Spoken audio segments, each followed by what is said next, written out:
జై శ్రీరామ్.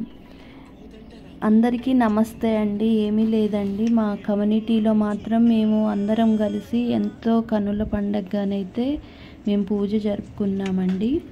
మా కమ్యూనిటీలో వచ్చేసి మేమందరం కూడా చాలా చాలా బాగా, అంటే అయోధ్యలో విగ్రహ ప్రతిష్ఠ కదండి, అలా ఆ సందర్భంగా మా కమ్యూనిటీలోనైతే మేమందరం కూడా కలిసికట్టుగా చాలా సరదాగా మేము పూజ అయితే ఘనంగా జరుపుకున్నామన్నమాట. అందులోని భాగంగానే మేము పూలతోటి దీపాలతోటి అయితే జై శ్రీరామ్ అని అయితే రాసామండి. ఇంకొకటి, మనకి పూజలో ఉపయోగించిన ప్రతి ఒక్క పువ్వు కూడా అలా వేస్ట్ చేయకోకుండా డస్ట్బిన్లో కానీ, అంటే చెత్తలో కానీ నీళ్ళల్లో కానీ కలపకుండా మేమైతే ఇంటికి తీసుకొని వచ్చి చక్కగా వాటిని కింద ఒక చక్కగా పరిచేసి, చాపలాగా పరిచేసి శ్రీరామ అని అయితే రాసామండి. చూడండి, ఆ లైటింగ్ అవన్నీ కూడా చాలా బాగా అలంకరించాము. ఆ వీడియో కూడా మీరు చూస్తారని చెప్పేసి నేనైతే ఈ చిన్న వీడియోనైతే పెడుతున్నానండి. చిన్న వీడియో ఏం కాదు, మా కమ్యూనిటీలో చక్కగా గుడి కూడా ఉందండి. చిన్న చిన్న విగ్రహాలతోటి మాకైతే మా కమ్యూనిటీలో గుడి ఉందన్నమాట.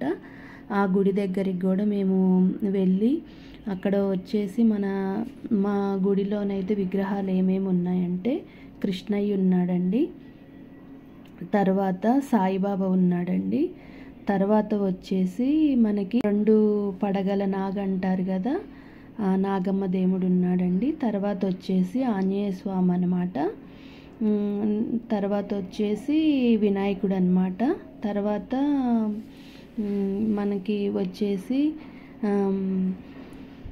శివుడు అన్నమాట. ఇలా మా కమ్యూనిటీలోనైతే విగ్రహాలు ఉన్నాయన్నమాట. చిన్న గుడేనండి, కాకపోతే అన్ని విగ్రహాలు మాత్రము ఉన్నాయి. మేము ప్రతి ఒక్క పూజ అయినా కానీ కమ్యూనిటీలో అందరం కలిసి చేసుకుంటాం అన్నమాట. మా కమ్యూనిటీకి వచ్చేసరికి ప్రతి ఒక్క వీడియోస్ కూడా నేను పోస్ట్ చేస్తూనే ఉన్నాను. ప్రతి ఒక్కటి కూడా చక్కగా కన్నుల పండగగా అందరూ ఒక దగ్గర గ్యాదర్ అయ్యి మంచిగా పనులు పంచుకోవటం కూడా మేము అందరం కలిసికట్టుగా పంచుకుంటామండి. అంతే పూలతోటి జై శ్రీరామ్ అని అయితే గుడి ముందర రాసామన్నమాట. అలా మేము చేసిన కొన్ని పూజల వీడియోస్ అయితే నేను ఇప్పుడు పోస్ట్ చేస్తున్నానండి. ఈ వీడియోస్ మాత్రం మీ అందరికీ నచ్చుతాయనే అనుకుంటున్నాను. అయోధ్య రాముడి సందర్భంగా మేము మా కమ్యూనిటీలో చేసుకున్న పూజలు అన్నమాట. అందుకనే ఈ వీడియో నచ్చిద్దనే, నేను ప్రతి ఒక్కరికి నచ్చుద్దనే అనుకుంటూ, ఈ వీడియో నచ్చితే మాత్రం తప్పకుండా లైక్ చేయండి, షేర్ చేయండి, సబ్స్క్రైబ్ చేసుకోండి, కామెంట్ కూడా చేయండి. మీ ప్రతి ఒక్క కామెంట్ నేను చదువుతానండి.